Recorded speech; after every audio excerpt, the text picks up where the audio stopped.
Morning guys, welcome back to Don Amot's. I'm James, we've got Jack behind the camera this morning. What is this beauty we've got behind me? So we have got an Elddis Autoquest CV20 based on the Fiat Ducato. So it's the 2.3 multi-jet diesel engine. It's got the 6-speed manual gearbox. Now this one in particular has got just shy of 5,600 miles, which to me is brand new. You know, it's done nothing. You know, I walk further than that every year. We'll go round. I'll touch on bits rather than going into too much detail, because he said you can come down and chat to us about it. These have underslung gas tanks, so for your LPG, so no gas bottles, which is a bit easier, I have to admit. Toilet cassette, and then you've got water in and power as well. Coming further back, so you have barn doors on these, which I think is the real attraction, that and the side opening door, because they open like so if you've got a really nice view, perfect. But second to that, if you push this little button in just here, this happens on both sides as well. I'll only show you this side.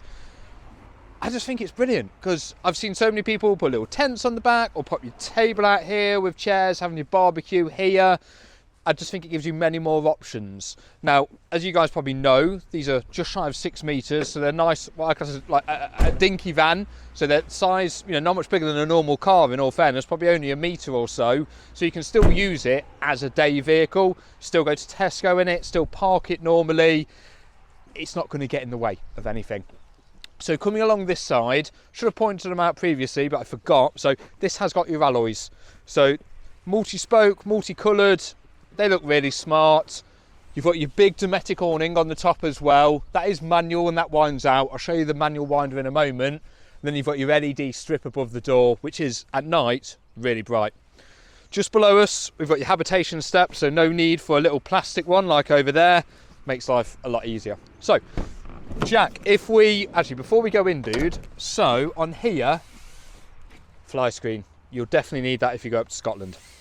All right, Jack, if you go in first, dude, we'll look at the dashboard if that's okay, mate, because that's got some really nice trick bits to it, being the newer style cab. So again, eagle-eyed people, you'll notice initially you've got the touchscreen sat-nav in the centre.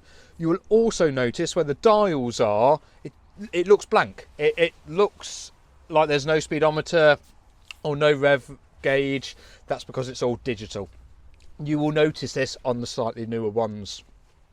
Going back to the bit in the middle, so that's got all your sat-nav built in, Bluetooth built in, AC, USB, everything you would expect of a car, you've now got in these.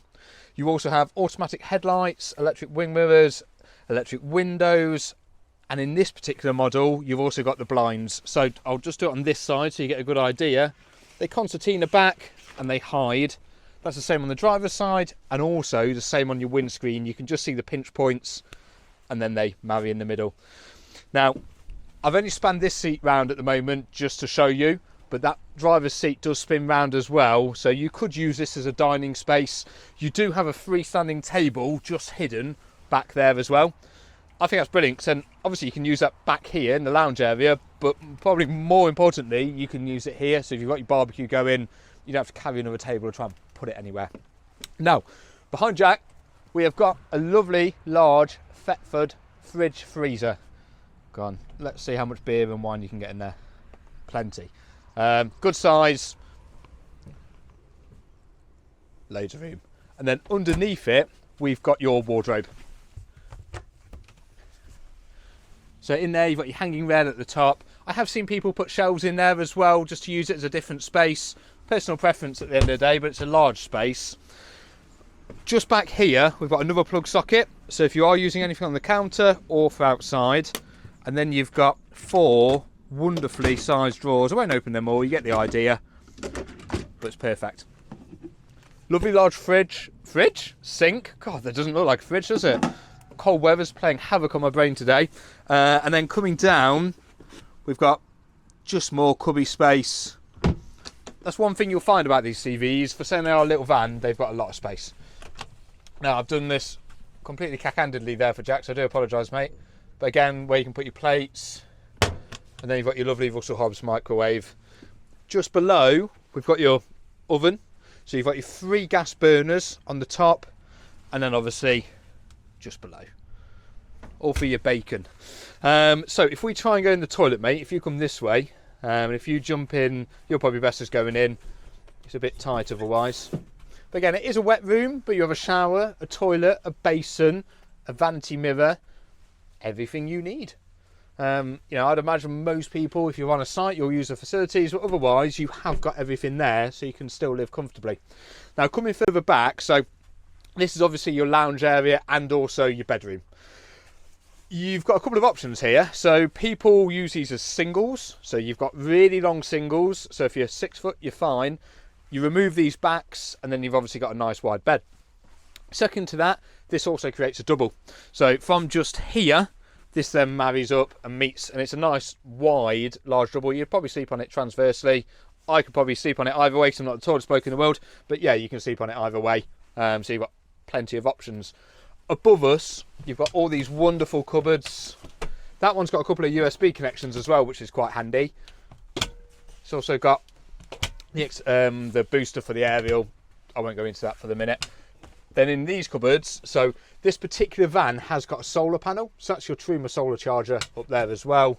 But you've got even more space, and then you've got bits up here. You know, in my opinion, people always ask or say these haven't got that much space. I disagree. I think they've got plenty for 2 people. What are you taking? You know, you don't need to pack too much. You got to remember, when you go on holiday on a plane, you only take a 20 kg case, and that's per person for a week.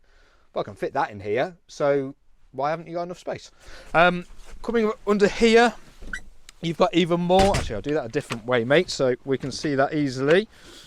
So that opens, and that's completely hollow apart from the wheel arch. Oh, sorry, mate. I need to track you down then. And then on this side, not as much because you've got your boiler, but still, good amount of space. Got another plug socket just by your knee there. And then in this one, if I remember correctly, yeah, fuse board. So all easy to access, very similar to your one at home, just normal fuses. And then that one, again, is the hollow space, so you can get stuff in and out. You can get underneath this one from that rear door. So if your rear door's open, it's got another opening door, so you can slide stuff in and out if you want to as well. That's your awning winder for outside. Typically, I would have this under there, but obviously, for the purpose of a video, it's here. And then, probably last but not least, you've got your television stand. So just, or holder, not stand, but just above there, you've also got your aerial point, your 12-volt connection, and your normal plug connection. Just bear in mind, your 3-pin plugs will only work if you're plugged into your mains. It's not going to work otherwise. But your USB points that you've noted around the van, you can use them as we're standing now. You don't have to be plugged in. So you can still charge phones, watches, yeah, anything off USB really. You do have a little extender just there, which does actually add a fair bit of space. Skylight above my head, and there was one just where Jack was a moment ago. There again, they do both open. Another thing to point out, if you've got a window, you've got a blackout blind. If it opens, you've got a fly blind. So blackout blind, he says, and then fly blind. If the window doesn't open, it doesn't have a fly blind for obvious reasons. Well, I think, I'm just looking around quickly, I think that's it, Jack, really, isn't it? Obviously, you will have questions, you will have queries. Come in, ask us. You know, the van's here. You know, hopefully you can buy it off us, really. But I think you'll like it if you're wanting a nice size van, so 6 meters of a nice width that you can still use day to day and still go to normal places. These are your van, and they're really spacious. But thank you again. That's Jack. I'm James, and yeah, speak to you soon. Cheers.